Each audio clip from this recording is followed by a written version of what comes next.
Okay, now we're back on. Yeah. Now we're, all right. And my batteries died. We spent so much on the truck, I don't think we bought batteries.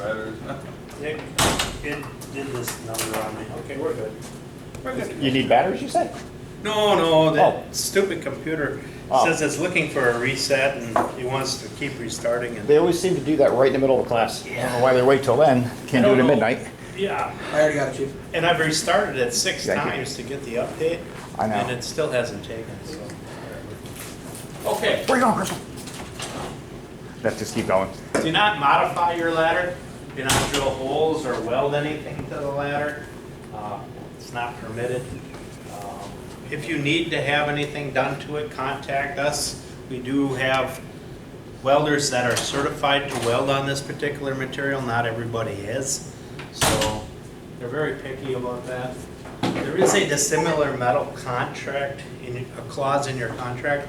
Your ladder is structurally warranted for 50 years. Should it fail on its own, we replace it. But if you mount things to it or put any hardware up there that would cause it to corrode, that will void your contract. So, long story short, if you're gonna do anything, let them do it. That way they're responsible for it and you're not. I guess would be how I would put that. Okay. Moving the device with people on the ladder. Never rotate, elevate, or lower the device with people on the ladder unless they are securely attached. Like I was saying before, this thing is designed to get out of the cradle, fully elevate, fully extend, and go 90 degrees off the side in under a minute and 20 seconds. It has to do that. Does not look like it's moving fast, but it is. If you're in the bucket and you're moving from left to right at full speed and somebody hits the kill switch and you're not ready, you probably wouldn't be able to hang on because one, you're not ready for it, and two, it's going to be such a whipping effect that it's just going to throw you. Okay, so just always wear a safety belt. All right. Okay.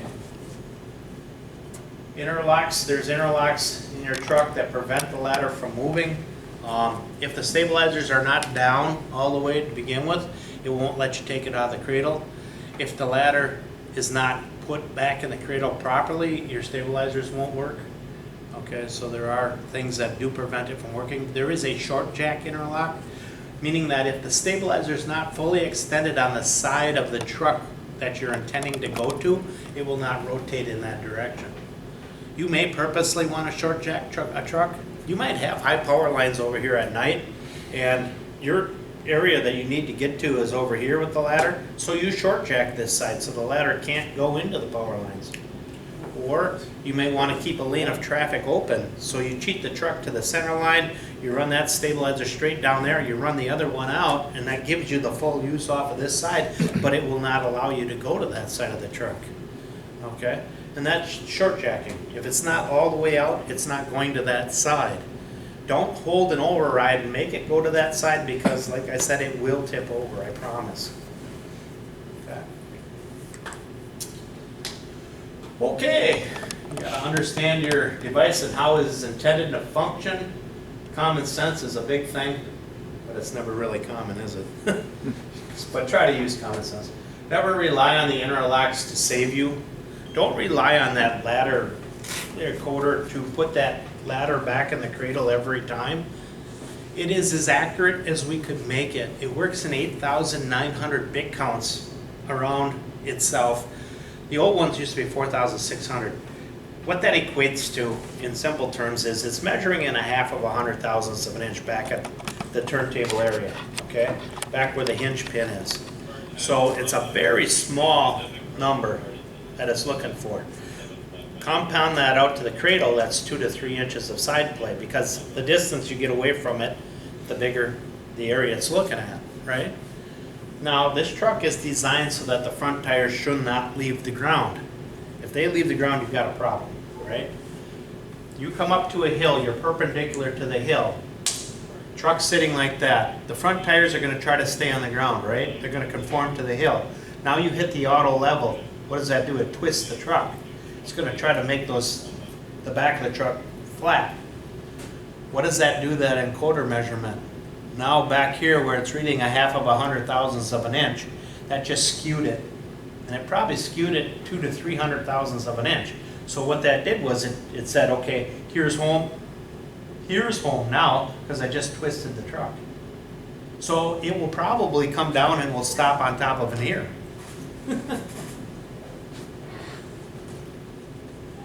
Is it me? No, Or is it like this every day? pretty much. Oh, that's just the, okay, you're good. That's not actually a call, so that's perfect. Okay. It's just a tone test to do on Monday Oh, mornings. good. That's good. All right, so having said that, there's nothing wrong with the truck. It's just manipulated in such a way that it can't do what it's designed to do because it is twisted. When you're operating that, you need to know that. You need to watch for that because those things aren't always going to work the right way. You will probably have to have somebody hold the override down below so that you can manipulate the ladder back in the cradle. But when you're holding the override, don't expect it to swing itself over and put itself in the cradle like it normally does, because when you hold an override, you're taking that away. You're taking away all the programming and all the safety that I put into the truck. So that 14,000 pound ladder with 3,000 pounds of force behind it, if you come down and you're on the air conditioner, you will crush the air conditioner, I guarantee it. It's just gonna go, and it'll happen that fast. They're a big wrecking ball, is what they are. And they do damage a lot of stuff if you don't know exactly what you're doing. So that's why they're saying, make sure you know what it's intended to do and how it's supposed to function, and don't rely on those interlocks to save you. Treat it like it's got none of that stuff on it. Like an old school ladder. Look at the grade and slope indicator. Look at the inclinometer that is mounted on there. All the old hardware stuff that's not electronic. And watch what that's doing. Read the load chart, okay? And do what it says. Don't rely on that electronic stuff to save your butt, because it probably will get you in more trouble than not, okay? It's all fancy when it works. It's when it doesn't work that will get you in a lot of trouble. Okay. And like I said, there is aerial stabilizer interlocks, meaning that if the aerial's out of cradle, the stabilizers don't work. If the stabilizers are not down, the aerial should not work. Okay, so they kind of work hand in hand to help each other. Body collision. The device will not move into regions where it would make contact with the apparatus, body, or cap, due to the fact that it's got an encoder on it. That's the way it's supposed to work. Okay? It should not hit itself. It will stop before it hits its own cap. Okay? Unless you're holding an override or unless you're pulling a hydraulic control and you're telling it to do that. Because if you pull the hydraulic control, that's just pulling the lever, allowing the hydraulic fluid to run through that component.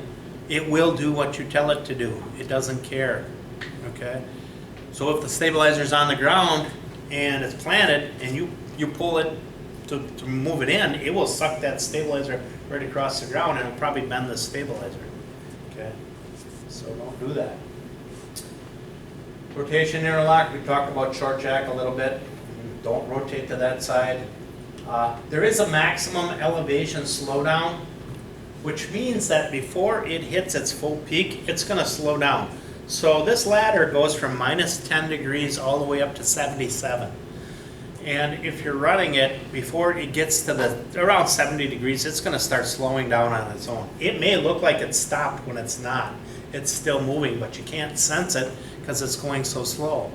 Okay? It does that when you fully extend it. It does that when you fully retract it. Just before it gets to those fully extended or retracted, it will go into a reduce mode and then a creep mode. So it will slow down once and then it will slow down again, and you may not even be able to perceive the motion that it's doing, but it's still moving. Okay? Just know it has these abilities to do that. Okay? Nozzle stow. The device will not drop in the cradle if the master stream nozzle is not properly positioned. Your nozzle will get you into all sorts of trouble. big fan of how they did this. What they did was they put the nozzle behind the bucket. And they did that because of the forces of the water that flowing has upon the effect of the ladder. So, you know, you have that nozzle flowing at 90 degrees this way or that way, or you have it flowing at greater than 45 in each direction, you're going to be putting back pressure on the nozzle. This nozzle, if you raise it up and you're trying to watch where you're going, you're going to blow the lights off the bottom of your bucket, which is not good. Okay, so when you are flowing water, I recommend that you don't raise that nozzle up, especially too quickly, because if you hit the bottom of your bucket, you're going to kill the lights that are on it. It just, they don't put the stops on because below 1,500 gallons per minute, they don't care what you do with it. All right, you can do anything you want, but over that, they want you limited to where you flow water, and you have to do that on your own thinking. There's nothing that's going to stop that nozzle from going 90 degrees. You can't have both. To have the ability to move it 90 degrees when you're below flowing a certain amount, you have to take the stops out. If you put the stops in, you'd never be able to go 90 degrees. So it's kind of like a no-win situation where you can either have the stops in or out, but it's going to limit you to what you do. All right. The aerial device will not operate until the parking brakes have been set and the transmission has been placed in a neutral. Okay. Which is correct, because if you do anything like release the brake or put the truck in drive, it takes away the aerial PTO. The aerial PTO will shut off, stop moving. Unless, of course, you have a generator on your truck and it's a hot shift PTO, which means that you have two PTOs back to back and you need the generator running as you go down the street. Then it will continue to operate, but the aerial master will shut off. So it's interlocked with the parking brake and it in drive. Either way, you're going to lose the ability to operate your aerial if you put it into drive. Having said that, this truck is different than most trucks. You can pump and roll with this truck, meaning that you can pump it and drive up to 25 miles an hour. Okay, because it's a puck pump. You got your water pump out of a cement truck. That's where it comes from. Oshkosh Corporation, which owns Pierce, builds cement trucks and garbage trucks. And they figured if they could pump cement 150 feet in the air, they could pump water. Okay, so they use the same pump. The pump they use to do that is only about this big. Okay, and that's your pump. And you normally do not put this truck in drive when you pump. Okay, you don't have a handle where you grab it and you push down. That's not in your truck. This is just a switch. Okay, and by turning on that switch, you're engaging a PTO, which will turn a shaft, which will drive your truck separately from the transmission of your truck. Okay, it's not a transmission-induced pump like most pumps are. Okay, this is a clutch-driven PTO on your truck. Yes, you can pump when you're in neutral, which you would. You wouldn't put it in gear, or you can put it in gear and it will pump until the end of first gear. Then it will shut off. So if you needed to pump and roll, you could. If you have a front discharge in your bumper, you could pull a hand line out and maybe put out a dumpster fire, or walk along a ditch and put out a ditch fire, or whatever you wanted to do. Crowd control. You know, so you have the ability to do that. Limited extension at low elevation with the basket. Okay, under 35 degrees, 360 degrees. If the aerial is not extended past 90 feet of extension under 35 degrees, the sections when extending will slow down and creep and stop. The alarm will sound and it'll say stability limited. Over 35 degrees, the aerial will have full extension, meaning that if you are extended past 90 degrees and you try to come down with this ladder, it's going to stop you because it's too much weight out there. Okay, so it needs you to back up the ladder to to get that weight closer to the truck. It's just gonna tell you how your stability has been reached. You're limited in what you do. Okay.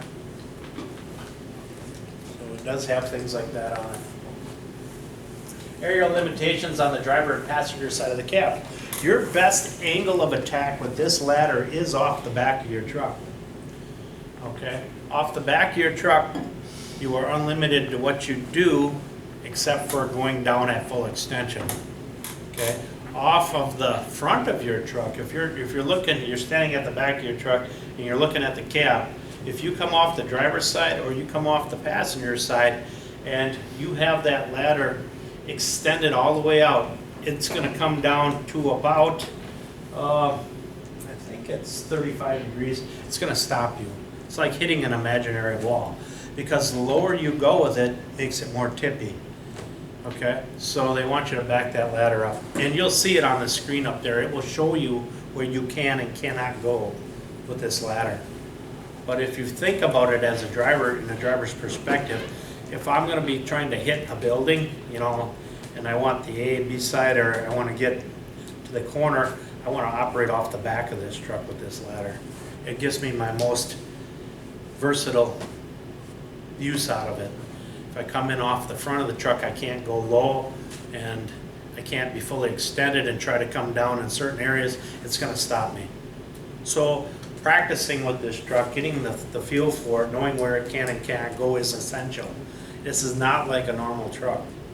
The other thing that's going to scare the bejesus out of you on this truck, and I say that because it will, is if you set this truck up and you bump up the back higher than it needs to go, you come across center line in the back and you're right in that bucket, that will scare the pants right off you, because you're going to go over the back of this truck and it's going to pivot on that back stabilizer and it's going to go whoop. And if you're in the bucket, you'll know it. Okay, it will scare you to death because it's just pivoting on that back stabilizer. The two front stabilizers aren't down as far, and when it takes that weight from one side to the other, it's going to teeter, and that will scare you to death. Okay. So about putting the, usually we do it when we're servicing the aerial, we park it parallel to the shop, and stick it through the shop, Mhm. extend it all the way through. Will it let me do that still? Yeah. Okay. You will not have to put the stabilizers all the way down to get that ladder out of the cradle. Okay. If you're just doing cab checks, you know, like on your normal mornings where you tilt the cab and checking belts and hoses, you have to run the two stabilizers in the front straight down until they make contact with the ground. It will allow you to lift the ladder out of the cradle. It will not allow you to rotate it or extend it, but it will allow you to lift it up, and then you can tilt your cab to do your checks. You do not have to put the one in the back down. Okay. I think his question was making a big L and extending the ladder completely out 90 degrees off through the bay of the He will be able to, yeah, just not off the back. Okay. Yeah. Yep, 90 degrees off the side, you'll have no problem. Okay. Yeah. Yeah. No, and thank you for clarifying that. Well, for my Yeah. clarification too, Yeah. sorry. No, that's good. I'm glad you did. Yeah. But yes, you will be able to do that as long as it's 90 degrees off the side. Yeah. Yeah. Okay.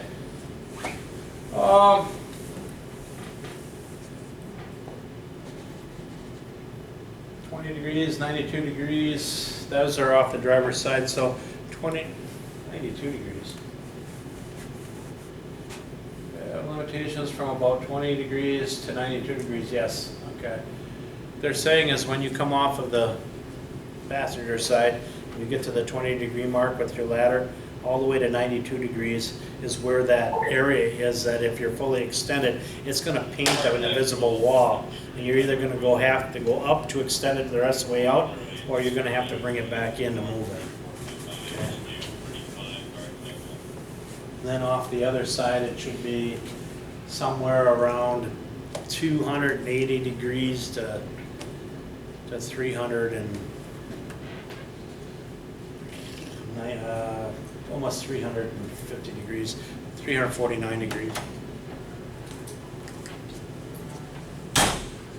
Perform a primary inspection, check for proper operation. If things aren't working right, obviously there's something wrong with it, make a note of it, call the maintenance guy, okay, and then he can make the call whether to call somebody else on it. Pretty soon you're gonna be receiving a box in the mail. For the last 2 years, I've been putting a blue cable up in the council. That cable's gonna attach to a box, and that box gives us the ability to run it from back in Wisconsin. So we'll have you park it in a field, we can lift it out of the cradle, we can run it around, we can see what the numbers are that you're seeing. And that just saves you from having a service person come out. So we'll be able to add programs to your truck when they need them, things like that. Okay, it already has the ability for things on the chassis. Okay, that truck has Wi-Fi, and up to 5 people can log into the Wi-Fi. And with the Wi-Fi, you're able to control lighting and air conditioning and things like that, and see how the truck is performing. For a guy that's in command of a scene, say you rolled up on a scene, chief, and you're trying to get an assessment, so it's a big warehouse, and you know your truck is over in this corner, all right? You can see the ladder up, whatever. You have the ability to pull that truck up on your Wi-Fi and see how it's pumping. If they don't have the floodlights on, you can turn on the floodlights from where you are. You can see things like that, okay? You can do things like that. Up to 5 people can log into this truck at any given time and do something like that. It will not let you do anything that's gonna impede its operation on a scene. And right now, that's all we're waiting for is the double wall security, because we don't want somebody to come up to your truck and move it while it's on a scene. You know, move the ladder away from the building, rotate it, whatever. There's no Okay. camera, right? There is, on your truck, I don't know if you have a camera, you do, don't you? Yeah, It's not Yeah. operating now, but there's one up there. yeah. And that all would go through the Wi-Fi, so in theory. no? In theory, it will go through the Wi-Fi, yeah, yeah, yeah. Yeah, anything that screen back at the turntable console sees, we would be able to see, Really? yeah. Yeah. That's interesting. I didn't know that. See the fire? Yeah, we take a look. No, you can't do You can't do it? cameras in front, You can't log into the camera on the front? but you can't see down, shooting all, shooting Oh. right in front of the. Oh, I see. I understand, okay. Yeah. Yeah, just So- tilt the bucket. It's still, down where it goes, so. Yeah. Okay. And they said it quit working after they replaced the section, huh? Yeah, so we gotta make note of that, and get the guy out here to take Yeah, a we're, look we've at got, it. we make a couple things that we've noticed that we're in contact with today, working on. They may not have, you know, not purposely, but may not have hooked it back up again. Because all that has to come out, you know, obviously when they put the new section in, so. We'll make sure they address that. Okay, clean and lubricate the ladder, every 6 months. The ladder should be greased. Every 6 months, the big gear underneath the ladder should be lubricated. More things probably for you than them.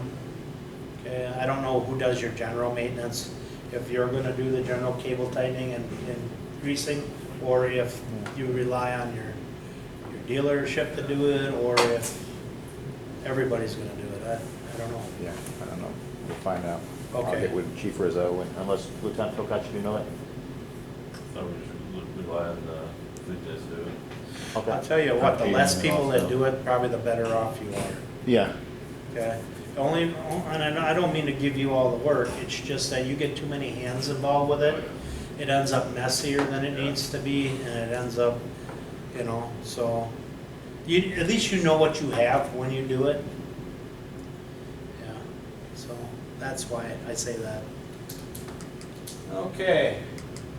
Aerial and cap controls, we're gonna go through this stuff when we get outside, so you'll see this stuff again. You have a battery switch. It may not look like this, but this is typically what a battery switch looks like. It may be silver in color, it may be red, okay? Every so many years, Cummins and Detroit change their programming. They do that so we have to buy the programs from them to program the engines. What they changed in the last go-around greatly affects how your truck performs. If you turn on the battery switch and you turn on the ignition switch, okay? I'll take that back. If you turn on the ignition switch first, okay, and then turn your battery switch on, it does not see the separation between the two switches, and it goes directly to the computer and it's checking your truck out. It needs to see a separation between the two. So when you start your truck, turn the battery on, turn the ignition switch on, and then wait for the gauges to go over. If you don't do it in that order, what's going to happen eventually is you're going to get a check engine light on your dashboard. Coincidentally, it costs as much to get the check engine light off as it does for the program that they charge. Imagine that. Okay, so if you get a check engine light that comes up there, it's because somebody's turning on the ignition switch, well, before the battery, or they're turning on the battery ignition right at the same time, and it's just going through to the checking. It needs to see a separation between the two. If it doesn't, you get the check engine, that's fine. Okay. Let it do its complete check, start the truck. To shut the truck off, turn off the ignition switch first, wait for the engine to shut down, then turn off the battery switch. Do not shut the engine off with the battery switch. That will cause the computers to have a hard time. It's like pulling the plug out of the wall when your computer's running. You'd rather let it boot up and boot down, go through its own system startup and system shutdown, rather than come up and pull the plug out of the wall. Okay, unless you're looking at something you shouldn't be, then pull the plug out of the wall. Okay. All right. So we kind of get that? You have an aerial master switch, and you have an aerial PTO switch. Okay? Both of those are needed for the ladder to operate. The aerial master switch is the electronic side to your stabilizers and ladder. That's what gives you the ability to move little switches around back there and big things happen. Okay? That's electricity doing the work for the hydraulics. So there's your aerial master. Aerial PTO is the pump that gives you the fluid to move those heavy things. Why is there two switches in there? Because if one should fail, the other has its own backup on it. So if I lose my hydraulic pump, my aerial master has a small pump that I can run for 30 minutes with a 30-minute cool down time. Okay? If I lose my aerial master, I blow the fuses, I have no electricity.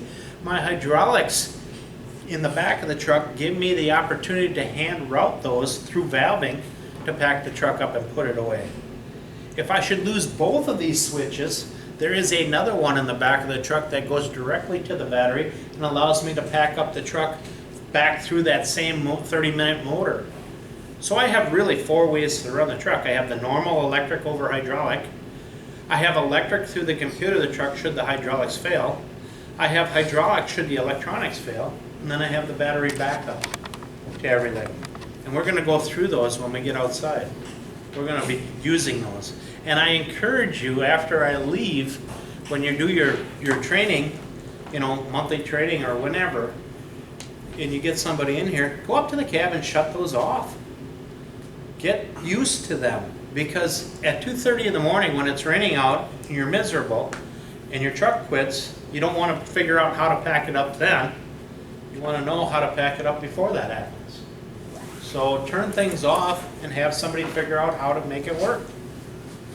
So Don't just to do it clarify, the emergency EPU, 30 minutes on, 30 minutes off. Yes, sir. Yes, And sir. have It's to be- actually even better than that now. It used to be 30-30, and that's what the book will tell you. Very old ones are 5 and 15. Yeah. But the book will tell you 30-30 now. In 2019, we've changed that motor. It's really an hour and an hour. We just changed the verbiage. Okay, but the motor is beefier than it was before. And if you looked under there, they went from a little motor like this to a bigger motor like that. You can physically see it. Okay, but yes, you do have that, and we'll show you where it is. And then how often should you exercise that motor? I'll tell you, on your weekly checks, turn your battery switch on in your cab. You don't even have to have your truck running. Just turn the battery switch on. Go to the back of the truck and touch that button. Either touch it down or hold it up for a second. Spin the motor. Remember the old primer motors on pump panels that were electric? If you never pulled that primer motor to prime the truck up that way, 6 months from now that primer motor would not operate because the brushes on the shaft of that motor would corrode and it wouldn't spin. You'd be under there with a hammer banging on that motor trying to get it to spin again. Okay? But by operating it, exercising it weekly, it'll work next week. And then the week after it'll work again. And then the week after that it will work.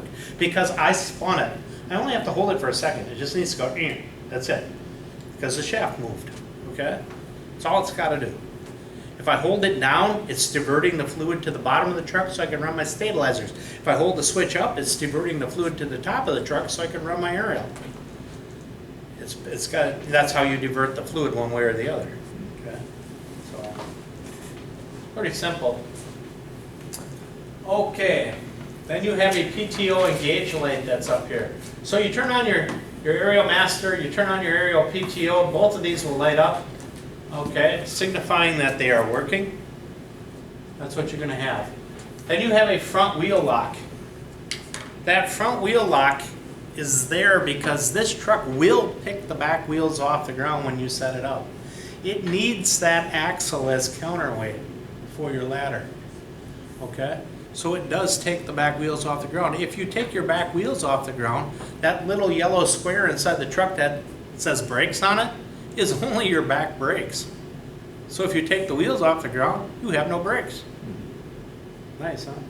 So they put a front wheel lock in there to hold your truck when the back wheels are off the ground. Now, I didn't go in your cab to see the front wheel lock switch, but you may or may not have one in there, depending on how your truck is designed. Is in there? Yeah. Okay, good. Some people do not.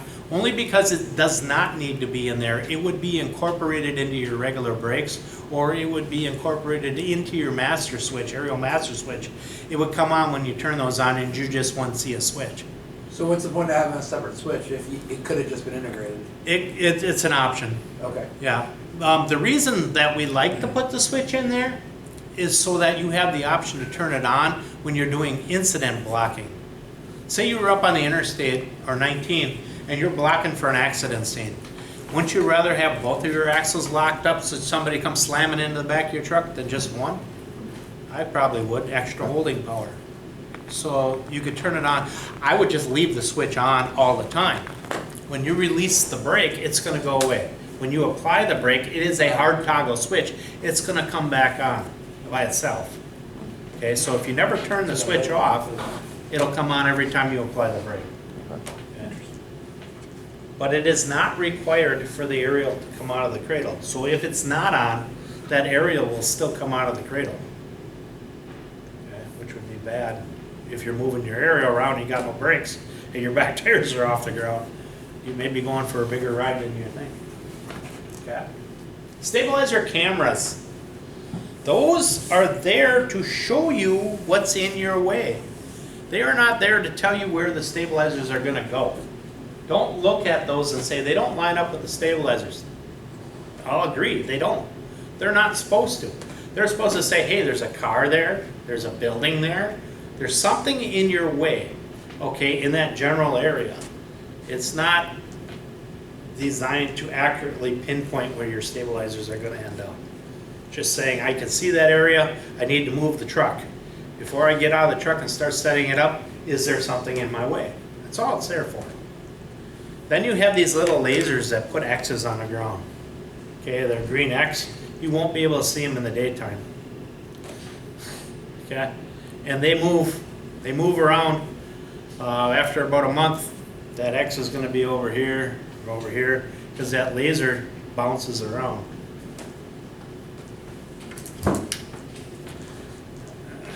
I'm old school.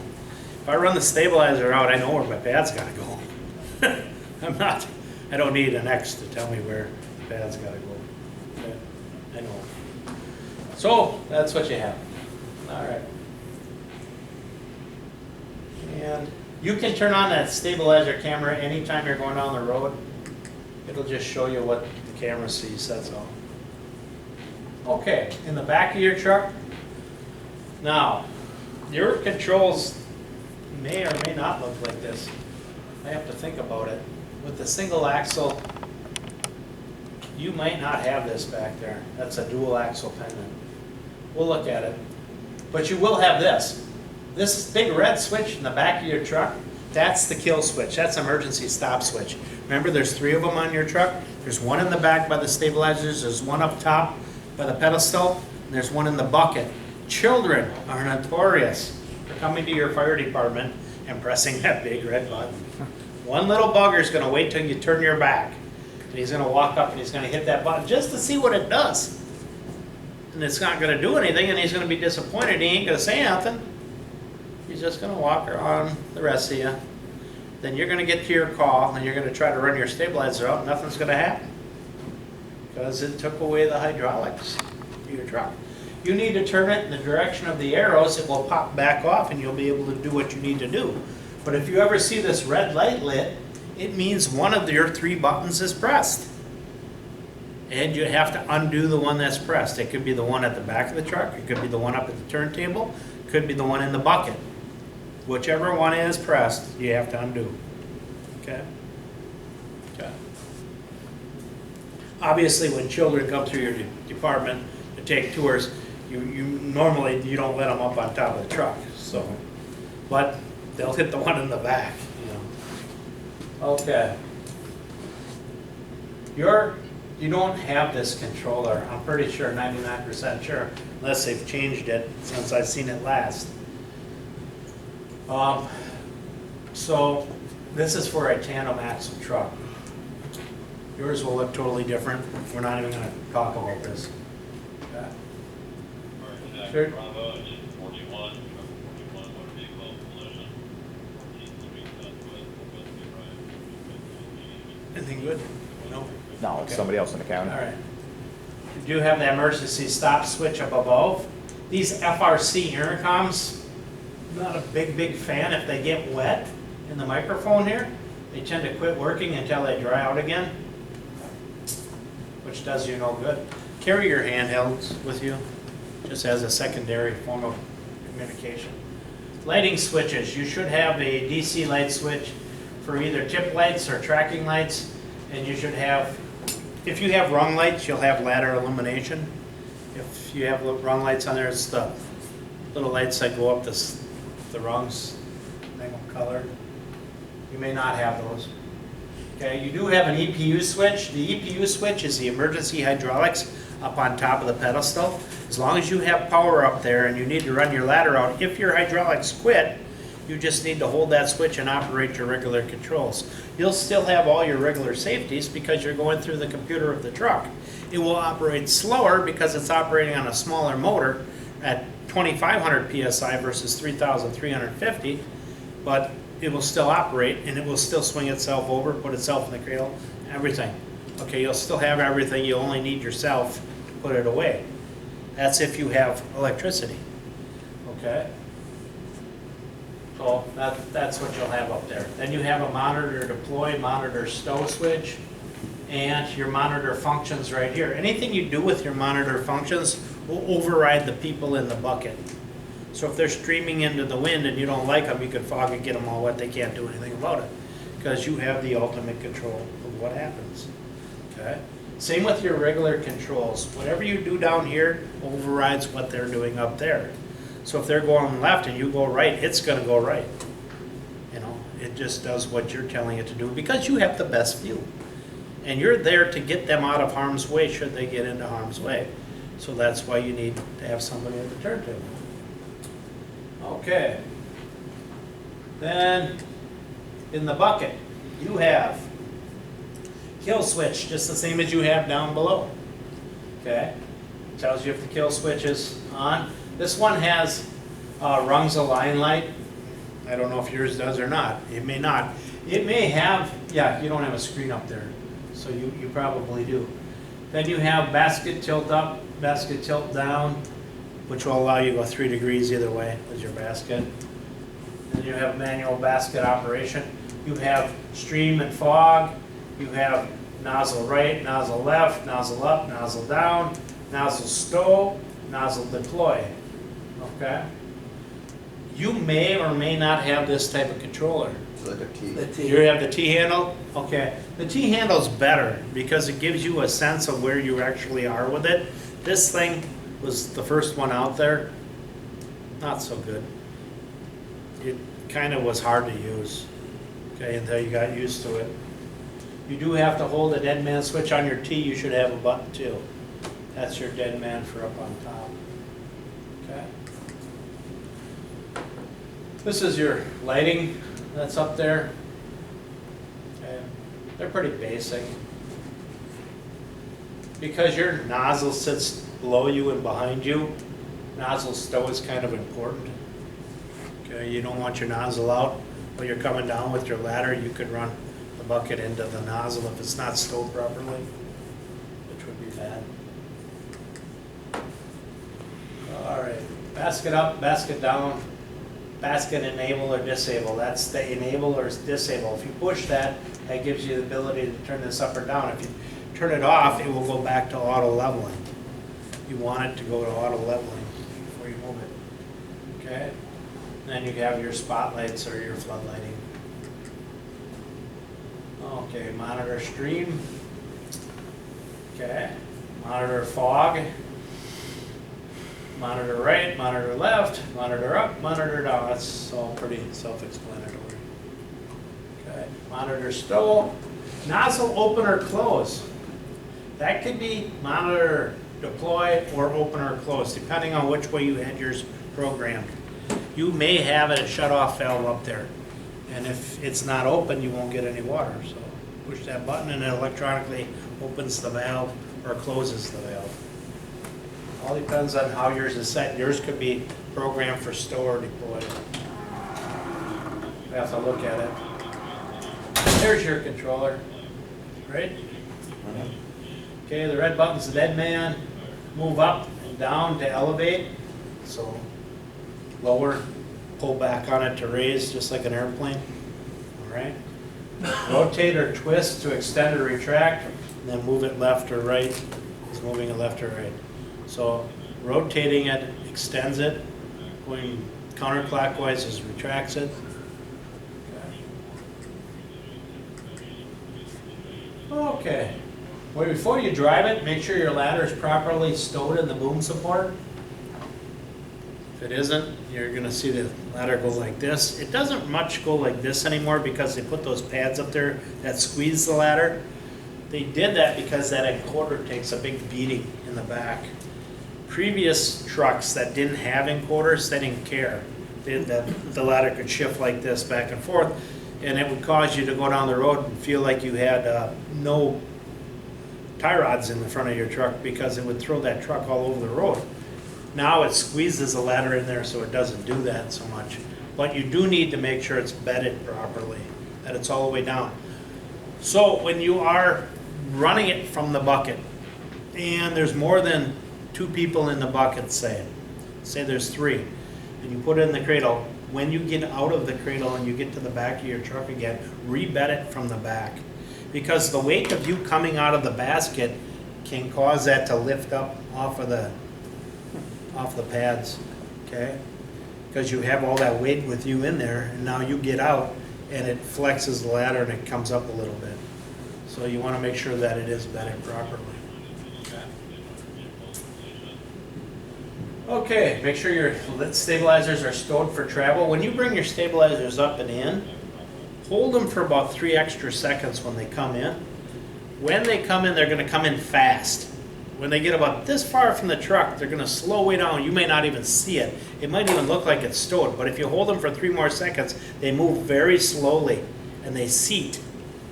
And if you don't do that, you can come to a corner and it could just pull it away that far, and it will tell you your stabilizers aren't stowed. Okay? So I always give them about 3-4 more seconds of holding when I put them away. Placement of wheel chalk depends on the characteristics of the truck and ground, obviously. Topography makes a big difference. Okay? Wheel chocks must be placed on the front steer wheels only due to the fact that the rear wheels will be off the ground. We won't want to chalk them if they weren't on the ground, right? Right. So, the way I chalk my truck is, if it's less than a 5-degree hill, I would chalk it the way the truck is going to roll against the tire. I would take the other chalk and leave it off the back side or the front side of that tire a couple inches. don't ever put them both tight up against the tire, because once you pull the ladder out of the cradle, they will suck themselves out of the tire, and you won't be able to get off your chocks. Okay, if it's more than a 5-degree hill, chalk both sides of the truck, same side it's gonna roll to for extra holding power. So now you've got 2 chocks on the same side that it's gonna roll to, so that it doesn't, so you won't move. Okay. Always put the chocks where they're gonna give the most resistance to truck movement. Makes sense. Okay, on maximum grade conditions, the unit should be positioned uphill, if possible. All right. Extending the rear stabilizer jack will raise the rear of the truck, thereby reducing the grade. You're going into the green instead of out of the green. If you were pointed downhill and I lifted the back of my truck up, which is going to come up, you're going out of the green area. If I'm going uphill and I lift my truck, I'm going into the green area. Okay? That's what that's saying. Okay, front tires will be in contact with the ground. You get added ballast, offers greater stability. Disadvantages is less resistance to downhill slide. Compartment access is difficult in the rear of the truck because it's higher off the ground. Okay, getting on that step in the back is hard. And reaching the ground with the aerial tip is a lot more difficult that way because it picks up the back of the truck.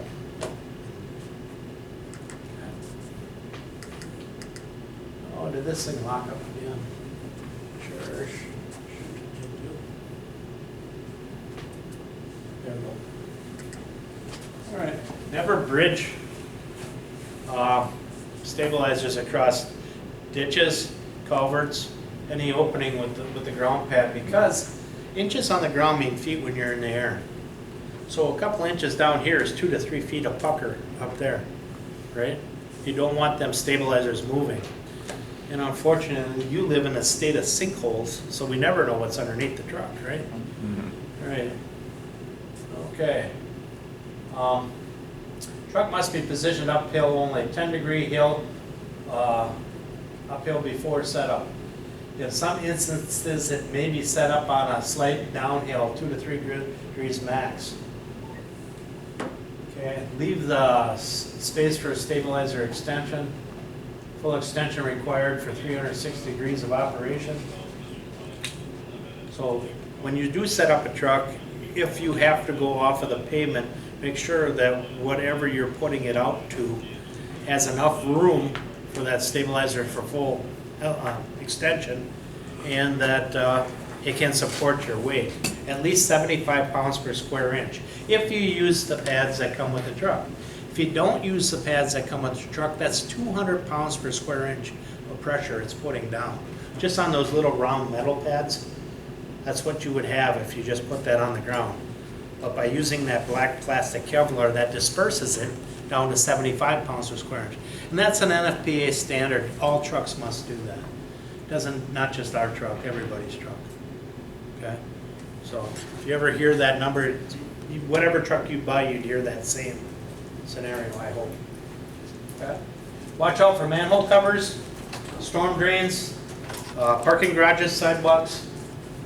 All right, anything that cannot support your weight, I wouldn't probably set the truck over a sidewalk. If they pour them like they do back where I am, it all depends on where the cement truck was at the time. Some sidewalks you get are this thick, some sidewalks you get are this thick. You know, at the end of the run, they're not going to go back for another load of cement. They're just going to pour the cement over the top, whatever they got. So you end up busting the sidewalk, and then somebody's mad. We run everything under our sidewalks. Our natural gas, everything goes underneath the sidewalk, so you won't want to crack that. I don't know what you do out here, but we do. Okay. Electrical lines, things like that, water lines. All right. Okay, selecting the right location to set up your aerial when arriving on scene is one of the most important decisions you'll make. Okay, you must anticipate what you're doing with your apparatus and identify areas where it can be positioned so the aerial can reach the final position without exceeding its reach capacity. All right. In short, when you're driving a truck, you pull up, you're looking for obstacles overhead, wires, branches, trees. Then you gotta keep in mind, is there a blowout wall there? Is there, where's my fire? How do I position this truck? Is it a manhole cover? Is it a parking garage? Is it a sidewalk? Okay, all the things you have to consider as a driver, and that's just before you get out of the truck, okay? Will I be able to reach my corners? Can my truck make it from where I'm at? Fortunately, you don't have a 75-footer where you'd be in a collapse zone every time. Now you've got 110 where you will be able to reach quite easily. Okay?